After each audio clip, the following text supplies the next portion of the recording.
नमस्कार. आपण पाहत आहात डहाणू मित्र न्यूज नेटवर्क. मी रिया रुपेश पवार महांगेकर आपलं सगळ्यांचं सहर्ष स्वागत करते. कांदरवाडी शासकीय आश्रमशाळेच्या मुलींच्या वसतिगृहात भीषण आग. संध्याकाळी अचानक लागलेल्या आगीमुळे शाळेत खळबळ. आज 5 मार्च 2026 रोजी संध्याकाळी 5:20 कांदरवाडी तालुका डहाणू येथील शासकीय आश्रमशाळेच्या मुलींच्या वसतिगृहात अचानक आग लागली. सदर वसतिगृहात तब्बल 87 मुली होत्या, परंतु सर्व विद्यार्थ्यांना सुरक्षितपणे बाहेर काढण्यात आले, अशी माहिती शाळेतील शिक्षिका चित्रा चौगुले यांनी दिली.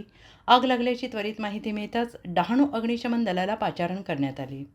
विद्यार्थिनींचं जीवन सुरक्षित आहे, मात्र ही परिस्थिती नियंत्रणाखाली आहे, असं शाळेच्या अधिकाऱ्यांनी सांगितलं आहे. स्थानिक रहिवासी आणि शाळेच्या कर्मचाऱ्यांनी तातडीनं प्रतिक्रिया दाखवत विद्यार्थ्यांना बाहेर काढण्यास मदत केली. अग्निशमन दल आणि स्थानिक प्रशासन या प्रकरणाची तपासणी करत आहेत. प्रशासनाचं म्हणणं आहे की घटना पूर्णपणे नियंत्रणात असून विद्यार्थ्यांना कोणताही धोका नाही. अशाच नवनवीन बातम्यांसाठी पाहत रहा डहाणू मित्र न्यूज नेटवर्क. लाईक करा, कमेंट करा, सबस्क्राईब करा. आपली मतं कमेंट बॉक्समध्ये नक्की कळवा.